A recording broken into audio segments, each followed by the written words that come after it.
Vị đại biểu khách quý trong ban tổ chức và toàn thể quý vị du khách thập phương đã trở về với chương trình giao lưu văn nghệ đêm hôm nay với một sức khỏe nồng nàn, và đặc biệt xin gửi tới quý vị du khách thập phương gần xa lời kính chúc sức khỏe an khang và thịnh vượng.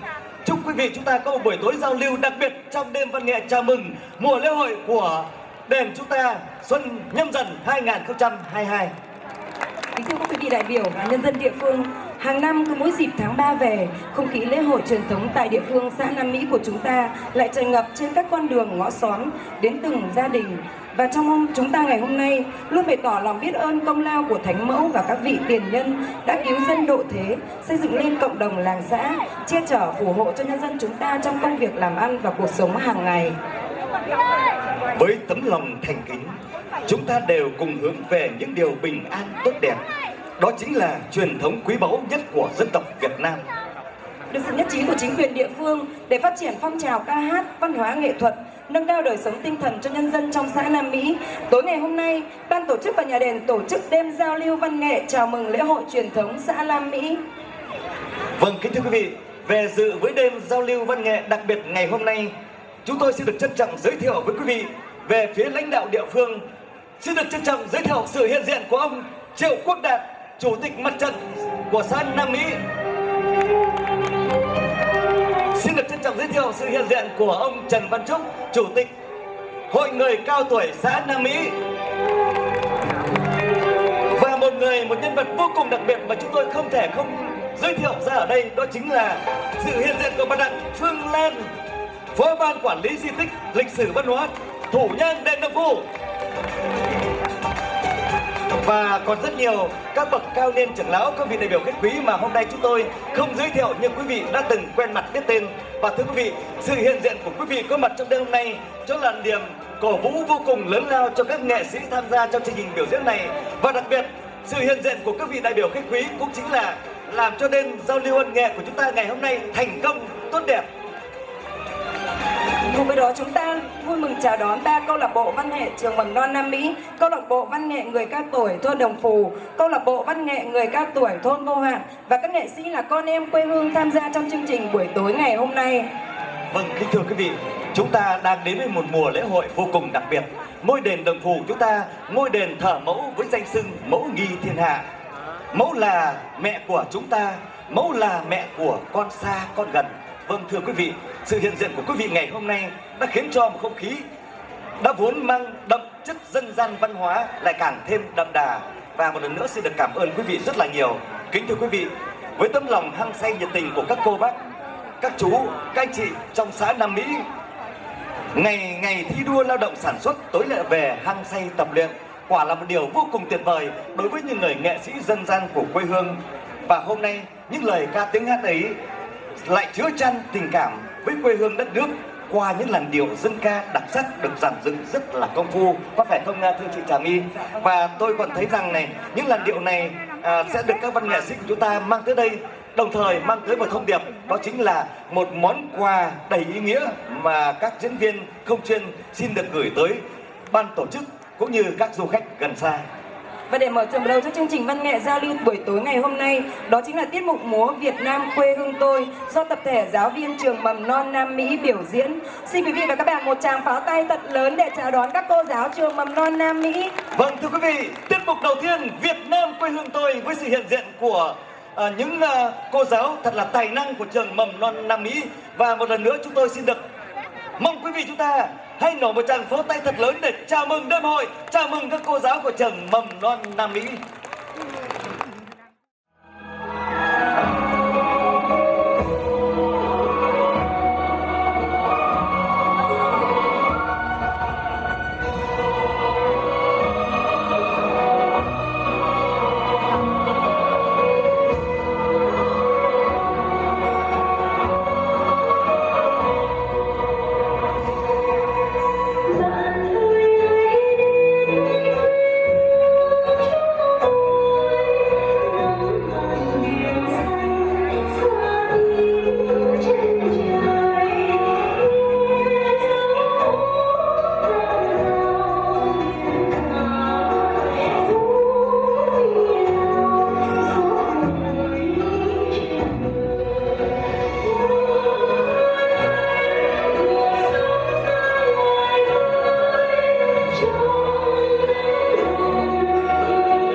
một lần nữa xin một tràng pháo tay để chúng ta chúc mừng cho đội văn nghệ của chúng ta với các cô, các bác rất là tuyệt vời ạ.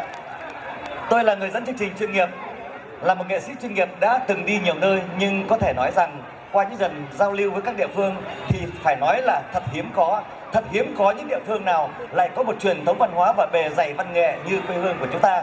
Và một lần nữa phải nói lời cảm ơn tới biên đạo múa Ngọc Lan và các bác các cô vừa rồi trong tiết mục múa hát vừa rồi ạ. Kính thưa bà con, kính thưa các vị đại biểu khách quý, ba quan một chiếc thuyền nan có về với hội gái ngoan tầm chồng. Ba quan một chiếc thuyền rồng có về với hội để mở lòng cùng nhau. Vâng thưa quý vị, những câu hát dân ca vô cùng đậm thắm mượt mà. Và bây giờ đây sẽ được cất lên tại sân khấu này, nơi giao lưu cùng bà con cô bác với những người con của quê hương. Tôi xin được trân trọng giới thiệu với quý vị phần biểu diễn tiếp theo của hai bác Quốc Bảo và bác Bích Kỷ, câu lạc bộ người cao tuổi Nam Mỹ sẽ đến với chúng ta qua chùm dân ca Ba Quan mời chầu dân ca Nam Định. Xin quý vị chúng ta hãy dành một tràng pháo tay để chào mừng hai bác cao niên trưởng lão của chúng ta trong chương trình văn nghệ tiếp theo ạ.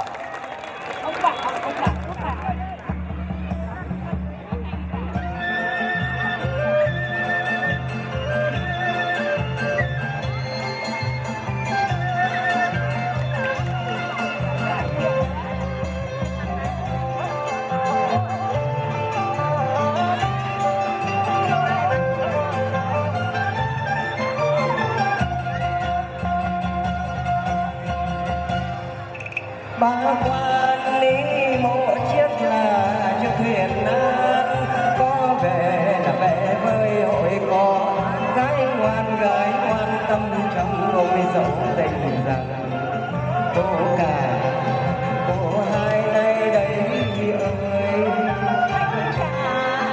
Anh hai đây đi ba quan một chiếc là chiếc thuyền rồng, cô về là về với hội có cái cùng đi tìm ôm dấu tình rằng anh cả anh hai có biết đi Cô cả cô hai vẫn còn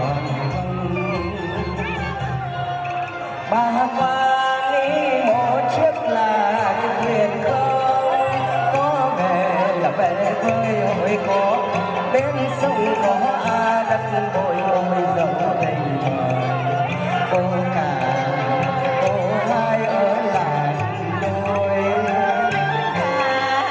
anh hai ở làng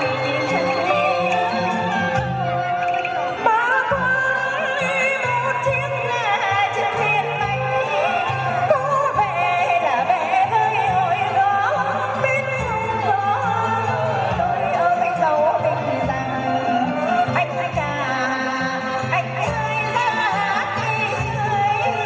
Cô cả cô hai ra đi chơi. Ba quan đi một chiếc là chiếc thuyền nan, có về là về với hội có bên sông có con thuyền đôi dấu tình rằng cô cả cô hai vẫn còn duyên. Anh cả anh hai vẫn còn duyên ôi dấu tình rằng ôi dấu tình ơi. Trên trời có đám mây xanh, Ôi dấu tình ơi. có con ngựa bằng chạy quanh gầm trời. Dấu tình rằng ôi dấu tình ơi. Đôi ta muốn lấy nhau chơi, nhưng cái duyên chưa định thì trời chưa xem. Những đôi bên nước bờ tre, những cái duyên đã định trời sẽ cứ thành. Ôi dấu tình rằng ôi dấu tình ơi. Ba đồng một sợi chỉ đà, Một sợi chỉ đà áo vóc không va vào áo tơi. dấu tình ơi. Tuổi năm chiếm lâm chàng ơi, dấu rằng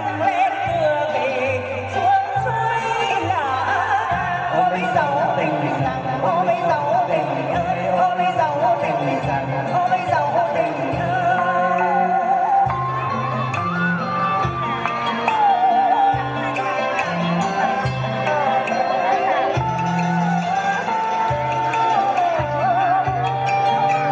gặp chàng dưới ánh trăng xin mời ăn miếng trầu xanh thắm lòng trầu xanh câu trắng cháy hồng đẹp hơn phải phần tơ hồng trời xanh dạ xin mời anh cả anh hai gian với ăn miếng trầu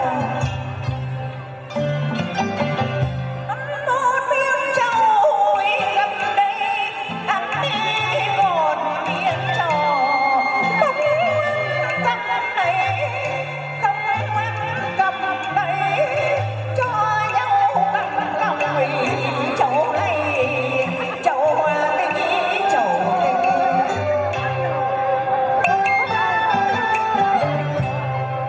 Châu này châu tình châu tình ăn vào cho đỏ ăn vào cho đỏ mỗi mình mỗi ta miếng trầu là miếng trầu vàng.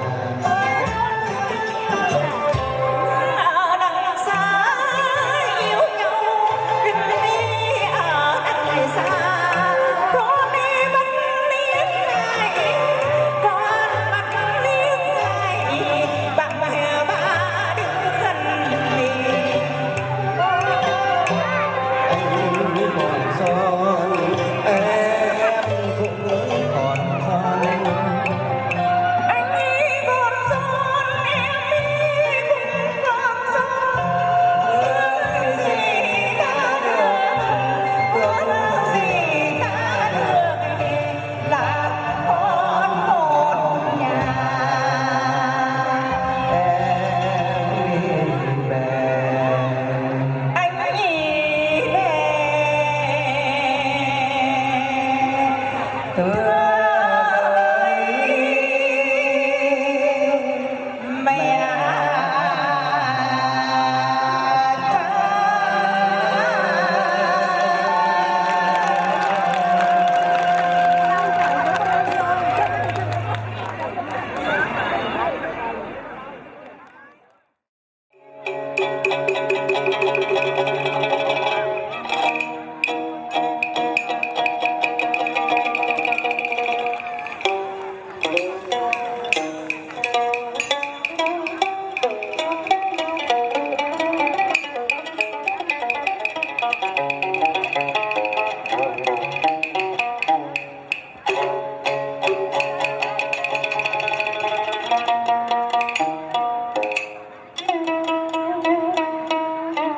hôm qua em đi tỉnh về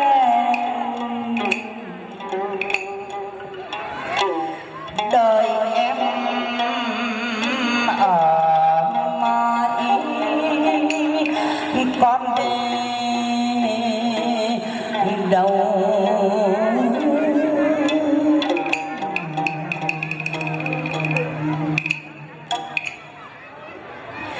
em đi tỉnh về hôm qua em đi tỉnh về đời em ở mãi còn đi đâu làm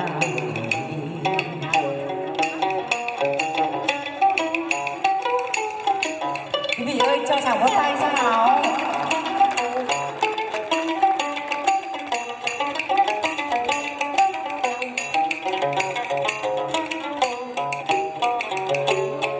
quần lính rộn ràng khăn nhung quần lính rộn ràng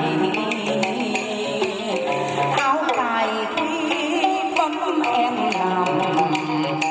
làm khổ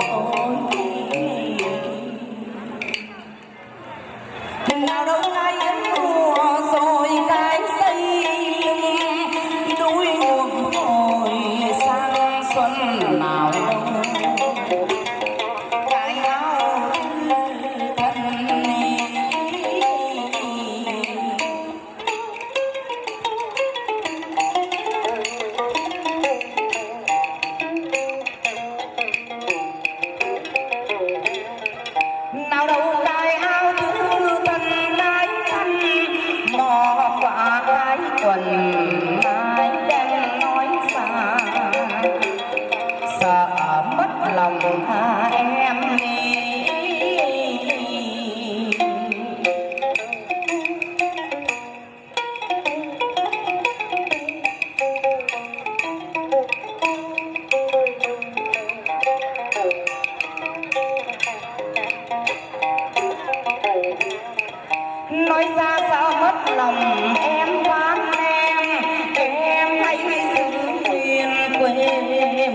mùa nhung em đi lễ chùa nghỉ.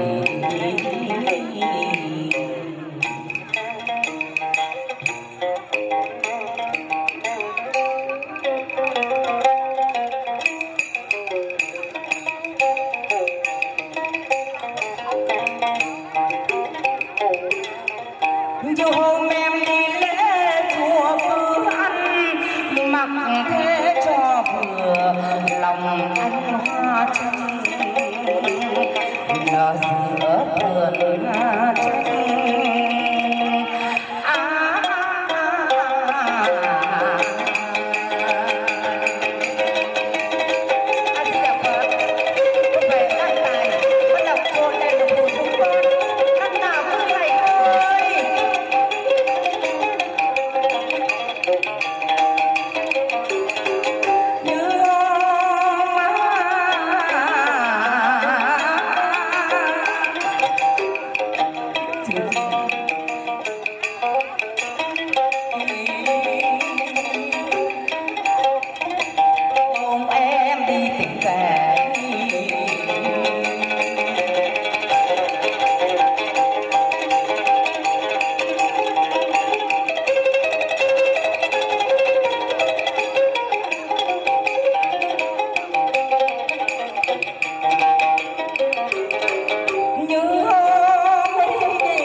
xin bậc tình.